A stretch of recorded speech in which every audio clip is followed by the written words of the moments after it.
इतना तो करना स्वामी, जब प्राण तन से निकले। भजन है, बड़ा मधुर है कि जब प्राण निकलने को हो, प्राणों के निकलने का समय हो, तो बड़ी भावपूर्ण बात है कि इतना तो करना स्वामी, जब प्राण तन से निकले। और भावपूर्ण बात ही नहीं, हृदय स्पर्शी भी है। हृदय स्पर्शी इसलिए कि स्वामी तुम ही करना, तुम ही कर सकते हो कि होठों पर नाम तुम्हारा हो, होठों पर इधर नाम और उधर प्राण तन से निकले। दोनों साथ साथ हों, एक साथ। ऐसा नहीं कि प्राण निकल जाए और होठों पर तुम्हारा नाम ना हो। तो बोलो से तो ऐसा लगता है कि बोल नहीं, यह प्रार्थना है, गहरी प्रार्थना। और गहरी प्रार्थना भी उस व्यक्ति की कि जिसने अपनी मर्जी जीवन भर चलाई हो, जीवन भर उसने जीवन ऐसा बिताया हो अपनी स्वेच्छा से, मन मुताबिक, मगर आखिरी सांस है, आखिरी वक्त है। वो तुमने एक गजल सुनी है ना कि आखिरी वक्त है, आखिरी सांस है, जिंदगी की है शाम आखिरी आखिरी। तो अब तेरी मर्जी,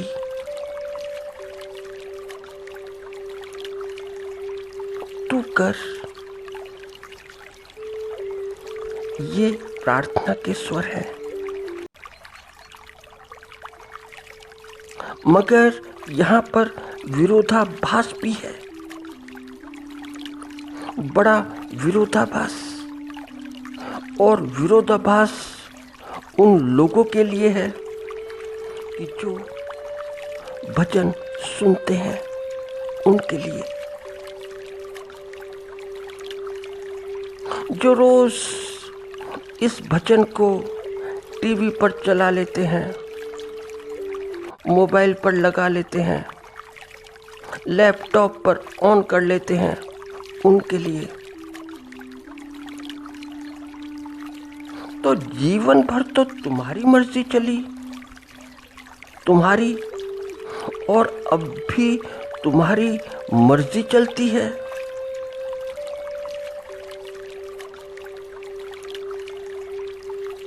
क्योंकि जिस आदमी ने ऐसे बोले हैं आखिरी समय में, वह विषादपूर्ण व्यक्ति है, जो कि कोई जगत में होता है, हर कोई नहीं होता। और जो होता है वह बड़ा अनूठा है। अनूठा इसलिए कि वह अपने विषाद से ही ग्रस्त है, वह त्रस्त है। तो उसकी बात तो सच है, तो वह तो सच कहता है, उसकी बात में सच्चाई है।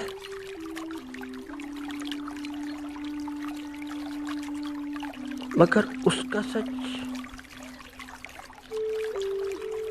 ऐसा नहीं है कि जो इस सच को नियम मान लेते हैं, जो इस सच को रूल्स मान लेते हैं, रेगुलेशंस मान लेते हैं, उनको बना लेते हैं कि जीवन भर कुछ भी करो, कुछ भी करो, करते रहो।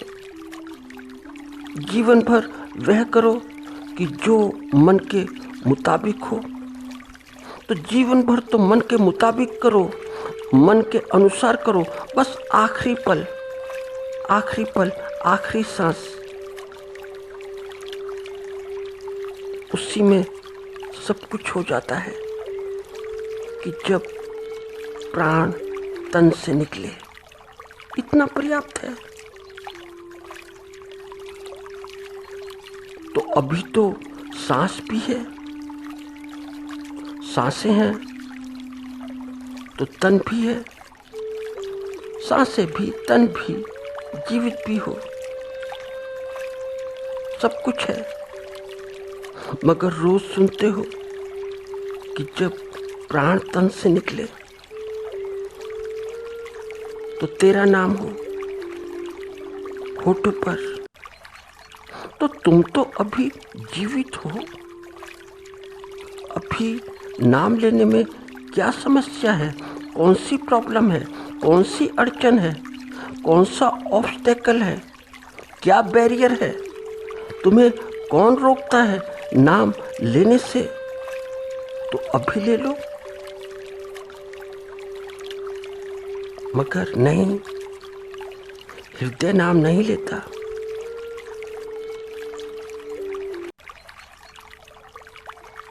अभी तुम नाम क्यों नहीं ले लेते हो? इतना बड़ा इंतजार करोगे, इतनी बड़ी प्रतीक्षा होगी कि जब प्राण तन से निकलेंगे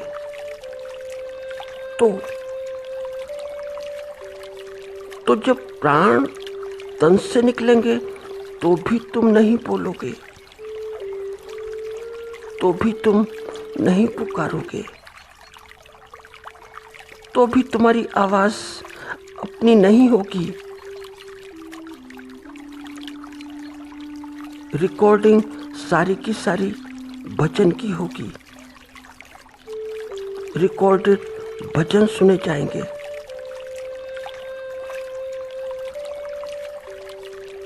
तो तुम नहीं कहोगे कि जब प्राण तन से निकले भजन कहेगा, भजन बोलेगा मोबाइल में, लैपटॉप में,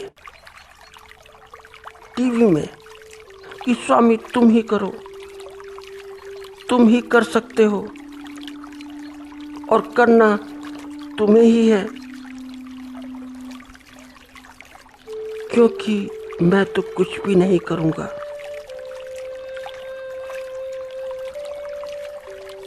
मैं तो बस सुन लूँगा रिकॉर्डेड आवाज़। तो देखो, मैंने तुम्हारी रिकॉर्डेड आवाज़ रोज़ सुबह सुबह सुनी है, रोज़ सुबह शाम। तो मेरे ना करने पर बिल्कुल ध्यान मत देना, ध्यान देना तो अपने करने पर देना। और अगर तुमने अपने करने पर ध्यान ना दिया तो फिर स्वामी तेरी गलती, तेरा ब्लंडर, तेरी मिस्टेक। तो सब झूम झूम जाते हैं कि क्या बोल हैं, कितने अनमोल बोल हैं, कैसे अद्भुत भजन है, प्रवचन है।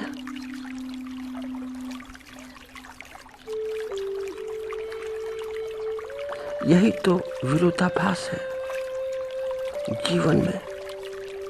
यह तो एक बड़ी छोटी सी बात हुई।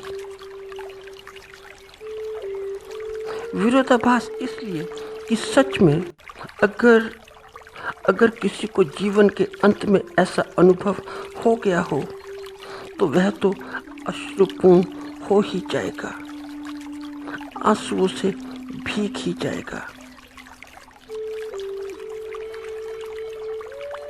क्योंकि जीवन बीत गया, जाने का समय बहुत पास है, बड़ा निकट है, विदाई होने को है। तो उसका गला रुंध जाता है, वह रुथी रुथी आवाज में बोलता है। उसके स्वर ठीक से सुनाई नहीं देते क्योंकि बड़े मंद मंद हैं कि प्रभु प्राण जब तन से निकले।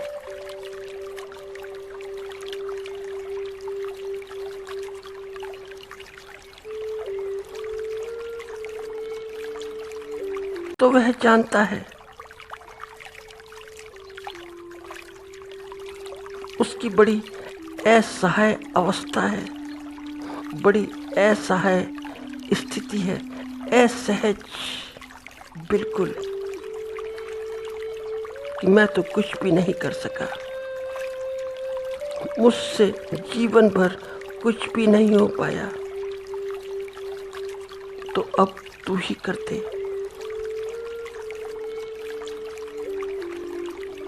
तो इतना तो करना स्वामी जब प्राण तन से निकले।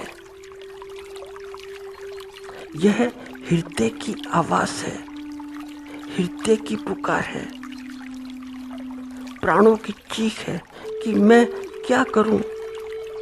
मैंने बहुत कुछ किया, कर चुका, अब क्या करूं। जो किया सब का सब जाया हो गया, बेकार हो गया। मैं तो समझता था कि सार्थक है, मगर सब निरर्थक हो गया। मैं तो जिसे अनमोल समझता था वह तो बड़ा बासारू था।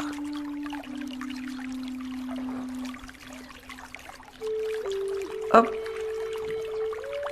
यह हृदय का बोल है, हृदय का संगीत है।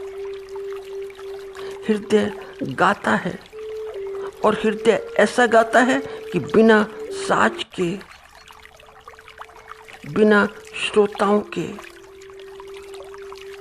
और जानते हो, जैसे हृदय के बोल होते हैं वैसे ही हृदय का नृत्य भी होता है। वहां पर कोई संगीत नहीं, वहां पर गीत ही गीत है, क्योंकि संगीत के लिए तो यंत्रों की आवश्यकता होती है, दर्शकों की बड़ी जरूरत होती है, मगर कोई दर्शक नहीं। जैसे कि मीरा का नृत्य, तो जैसा मीरा का नृत्य है वैसा किसी का नहीं। वैसा नृत्यकार ढूंढना इस जगत में बड़ा असंभव है। इस जगत में जितने भी नृत्यकार हैं या जो हो चुके हैं, तो उनमें से कोई भी मीरा जैसा नहीं है। मगर मीरा के नृत्य को सूत्रबद्ध मत करने लगना, वह नहीं किया जा सकता। कोई भी नृत्यकार उसके नृत्य को नहीं बांध सकता।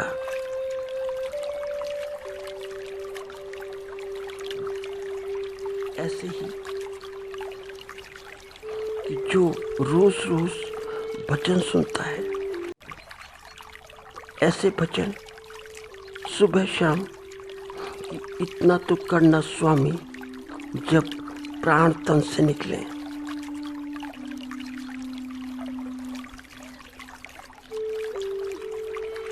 तो अभी तो प्राण इस तन में ही है।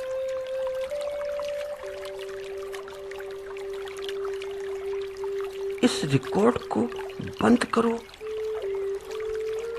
थोड़ा सा अपने हृदय की रिकॉर्डिंग सुनो कि हृदय के रिकॉर्ड से क्या आवाज बाहर निकलती है, क्योंकि वही तो असली रिकॉर्ड है। तो क्या हृदय का रिकॉर्ड ऐसा बोलता है? क्या हृदय की रिकॉर्डिंग ऐसी है कि जब प्राण तन से निकले,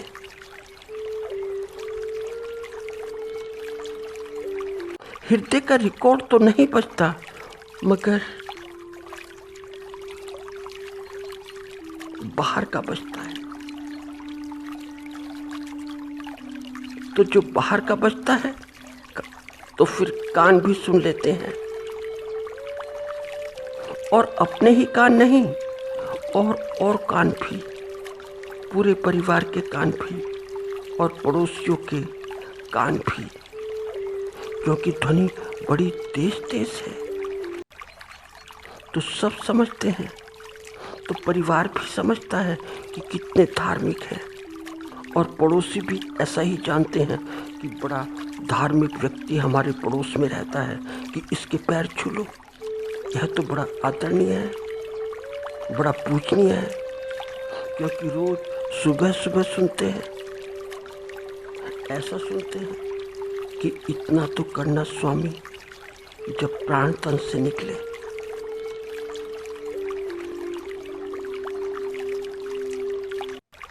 यह वाणी हृदय से निकले तो कोई बात है, तब तो कोई बात है। यह वाणी अनुभव से निकले तो इस वाणी में कुछ तासीर है। मगर अगर रिकॉर्डिंग से निकले, टीवी से निकले, मोबाइल से निकले, या लैपटॉप से बाहर निकले, तो फिर यह तो यंत्र बोलता है। यह भी ठीक है, थोड़ा बहुत वातावरण यंत्र के बोलने से भी शुद्ध होता है, मगर हृदय शुद्ध नहीं होता। मगर हृदय नहीं बोलता, प्राण नहीं बोलते, और मूल्यवान तो प्राणों के बोल ही होते हैं। बाकी तो सब यंत्रों के बोल हैं, यंत्र ही बोलते हैं।